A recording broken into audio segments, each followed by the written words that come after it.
Have you ever had a conversation with your partner and walked away with a strange feeling you couldn't quite place?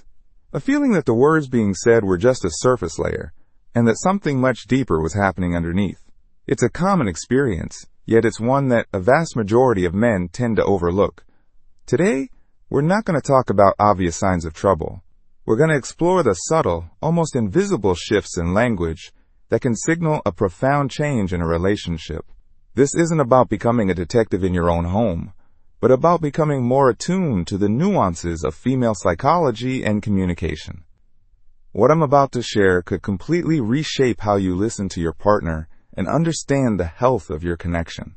Before we begin, if you're dedicated to improving your understanding of relationships and yourself, consider subscribing to the channel. Your support helps us create more content that empowers you. Now, let's delve into the language of hidden intentions. When a woman's heart begins to drift, her language often changes long before her actions do. These changes can be so subtle that they fly under the radar, disguised as perfectly normal, everyday statements. But within them lie the seeds of emotional distance.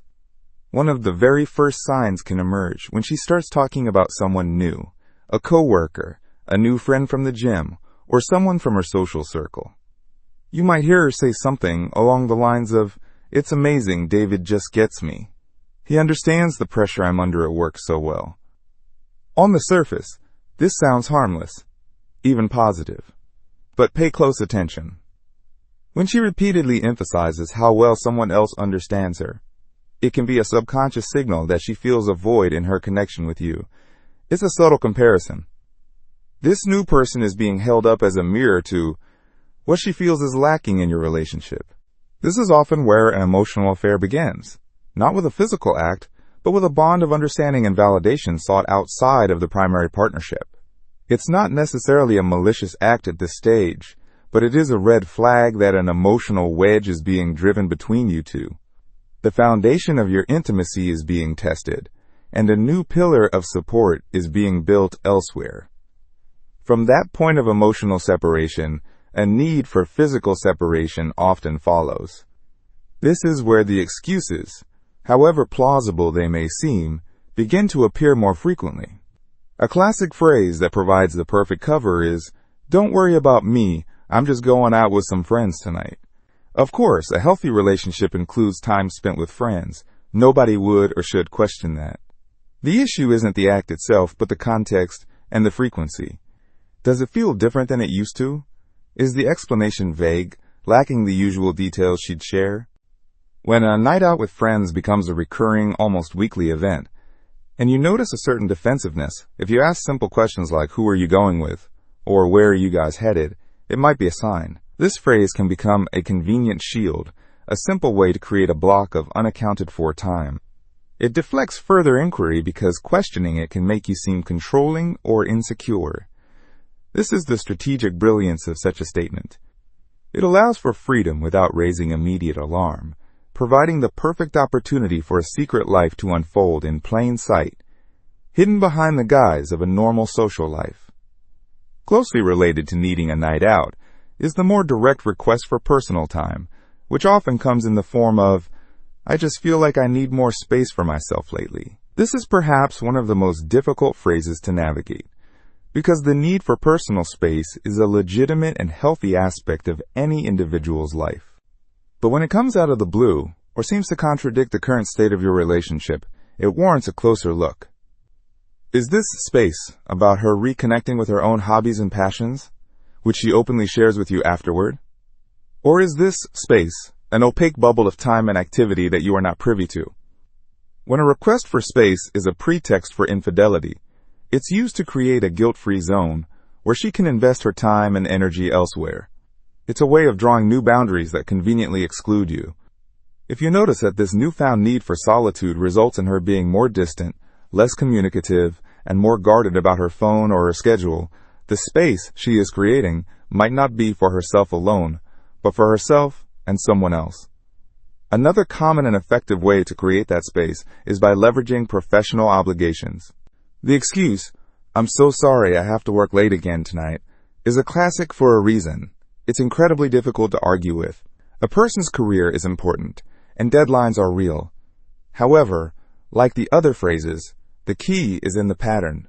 Was she always a workaholic, or is this a sudden and dramatic shift in her schedule? Does her story have inconsistencies? Perhaps she says she was stuck in a meeting but doesn't mention the major project outcome the next day. Maybe she seems more energized and happy after these long nights at the office, rather than drained and exhausted. When the work-late excuse becomes a frequent go-to, it might be less about professional responsibility and more about personal irresponsibility. It provides a socially acceptable alibi that simultaneously makes her look dedicated and hardworking, all while creating the perfect window of opportunity for a secret rendezvous. It's a powerful tool because it preys on your trust and your respect for her career ambitions. As emotional and physical distance grows, the conversation can take a more serious and alarming turn. You might one day be blindsided by the statement, "I think maybe we need to take some time apart." This phrase is often presented as a solution, a way to step back, reevaluate, and fix the problems in the relationship. It sounds mature and responsible. However, it can be a calculated move. For someone who is already involved with another person, suggesting a break is a way to pursue that other relationship without the immediate guilt or the logistical complications of cheating.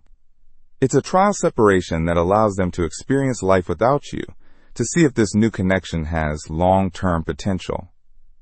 It also serves as a way to gauge your reaction. Will you fight for the relationship, or will you passively accept the distance? By framing it as a temporary pause rather than a final breakup, it softens the blow for you and reduces the immediate conflict for her, all while giving her the freedom she desires. It is, in many cases, a stepping stone to a permanent separation, a way to slowly ease you out of the picture. Finally, perhaps the most psychologically complex statement you might hear is, you deserve someone so much better than me. This phrase can be truly disarming because it sounds like an act of profound self-awareness and even self-deprecation. It can make you feel compassionate towards her. You might even rush to reassure her, saying, "No, that's not true, you're amazing." But you must understand the underlying mechanism at play here. When a woman says this, especially in the context of growing distance or recent conflicts, it is often a subconscious or even a conscious attempt to manage her own guilt. She knows she has done something wrong or is continuing to do so. By framing herself as not good enough for you, she is preemptively justifying her behavior. It's an indirect confession. She is preparing you for the eventual truth by painting herself as the flawed character in the story. This way, when the relationship does end, she can tell herself, and perhaps others, that she told you all along that she wasn't good enough. It's a subtle way of shifting the responsibility, making her eventual betrayal seem like an inevitability rather than a choice. Understanding these phrases is not about fostering paranoia. It is about fostering awareness. Relationships thrive on clear, honest communication. When the language becomes coded and the true meaning is hidden behind seemingly innocent words, the connection begins to erode. Have you ever encountered any of these phrases in your own relationships? What was the outcome? Sharing your story in the comments might help someone else who is navigating a similar situation. Remember, the first step to protecting your heart and building a stronger relationship is to truly listen, not just to the words being said, but to the emotions and intentions hidden beneath them. If you found this exploration insightful, please give this video a like and share it with someone who might benefit from it. And don't forget to subscribe for more deep dives into the psychology of modern relationships. This is Goodbye, Mr. Nice. Thank you for watching.